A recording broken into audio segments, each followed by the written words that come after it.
ہمارے نبی نے فرمایا کہ صبر پریکٹس کرنے سے آتا ہے. لیٹ سے ایک شخص کہتا ہے کہ جی میرے اندر صبر نہیں ہے, میں بے صبر ہوں. دا گڈ نیوز از وہ بندہ صبر اپنے اندر پیدا کر سکتا ہے.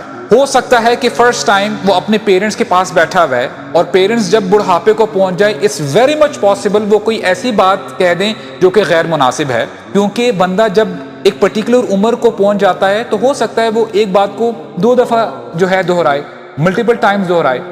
اس کا ہرگز مطلب یہ نہیں ہے کہ ایک بچہ یا بیٹا ایسے آ کے بات کرے کہ جی یہ ابھی تو ہم نے بات کی ہے اور آکورڈ طریقے سے بات کرے, نہیں. اور اگر وہ غلط جواب دے بھی دیتا ہے, اگر یہ بندہ یہ بچہ کانشیس مائنڈ رکھتا ہے تو اس کو چاہیے کہ یہ سوچے گا کہ اس بار میری ٹنگ نہ سلپ کر گئی ہے, نیکسٹ ٹائم میں خیال رکھوں گا, مجھے انڈرسٹینڈ کرنا ہے سچویشن کو, مجھے اپنے پیرنٹس کے حالات کو سمجھنا ہے.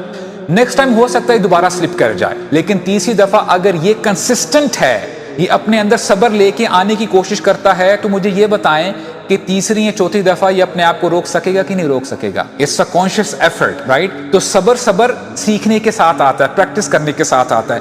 تو جو بندہ عام حالات میں صبر پریکٹس کرتا ہے تو یہ وہ لوگ ہیں, پاسبلٹی ہے کہ جب میدان جنگ کی طرف بھی آئیں گے یہ, تو وہاں پر بھی یہ صبر کر سکیں گے. واللہ یحب الصابرین, اللہ تعالیٰ صبر کرنے والوں کو پسند کرتے ہیں.